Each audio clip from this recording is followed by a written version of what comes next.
Muy buenas tardes, maestra, mi nombre es Jorge Meneses Sánchez y el día de hoy yo les voy a exponer acerca de los trastornos del lenguaje. Para entrar en contexto, primero vamos a definir lo que es logopedia. La logopedia es una disciplina dinámica y en continuo desarrollo que engloba la investigación, diagnóstico, evaluación, tratamiento y prevención de los trastornos de la comunicación humana y funciones asociadas.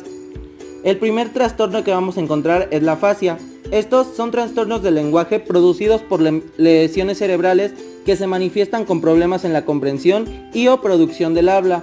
Si la lesión genera alteraciones en la producción del habla, se denomina afasia de Broca, y si los problemas son de comprensión, se les denomina afasia de Wernicke. Tenemos la etiología de las afasias. La primera es la enfermedad cerebrovascular o un EBC. Después tenemos la oclusión, que es un evento isquémico, es donde el tejido muere debido a la interrupción del flujo sanguíneo, gracias a una trombosis o una embolia, y una hemorragia o evento hemorrágico, que este es resultado de malformaciones vasculares, ruptura de aneurismas e hipertensión arterial. Posterior a esto tenemos las disfasias. La disfasia es el trastorno en la adquisición normal del lenguaje no explicable por un retardo mental, un déficit sensorial o motor y la privación ambiental o alteración emocional. Tenemos lo que es la disfasia de desarrollo, que este es de predominio motor, el cual se asocia con defectos articulatorios, apraxia bucofacial y fallas sintácticas en el lenguaje.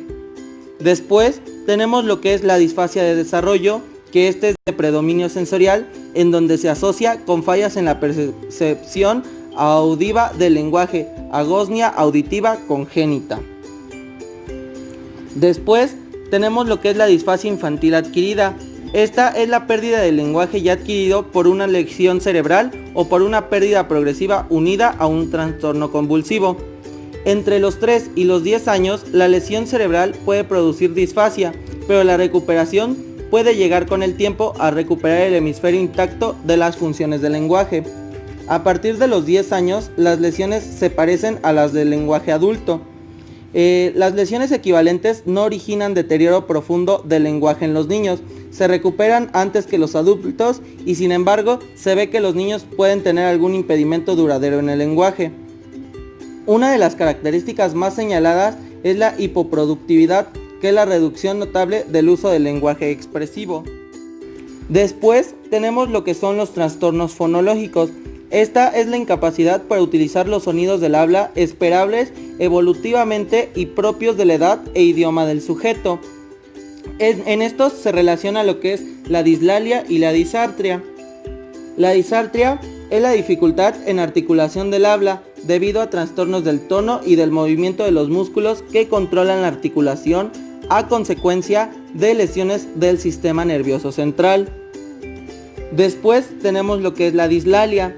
La dislalia es la dificultad para articular fonemas, sílabas o palabras. Este es de origen más funcional. En la articulación de una sílaba, los órganos no se colocan en la posición adecuada y se pueden producir errores. El primero, la sustitución, que es cambiar una consonante por otra. Después tenemos la omisión, el cual es omitir un sonido de la palabra, pato en vez de zapato. Inserción, que es insertar un sonido que no corresponde dentro de una palabra. Y distorsión, falta de claridad en un sonido. Después vamos a tener lo que es el retraso simple del lenguaje y el habla. Los autores diferencian entre, primero, el retraso simple del lenguaje, que es de tipo evolutivo con desfase cronológico. Este afecta a más de un módulo del lenguaje, fonología y sintaxis más afectados.